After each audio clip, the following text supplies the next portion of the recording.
Yeah, it's like Samantha said. It looks wild and crazy, but I'm gonna tell you something. You won't believe the stuff she grows. She's got pumpkins buried down in the grass, pumpkin over there, watermelons over here, and actually, if you can't, like I said, corn. She got corn in 4 or 5 different places. She's got millet, sunflower seeds, okra, and a lot of this stuff in here is herbs. It really is herbs.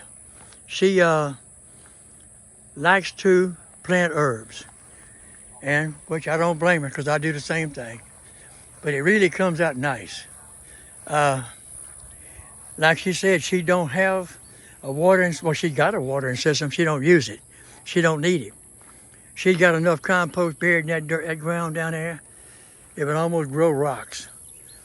Later on, when it bears out this winter, she'll come in here and pull the cover over it, tarpaulin, and just let it rot down. Come next summer, it'll be bare ground, no grass. It's all decayed, ready for the next year's crop. She's doing a fantastic job. Look at the mint. She better contain that mint. It's got a habit of taking over, but it sure is nice to have mint tea with a little ginger every once in a while. Like and subscribe.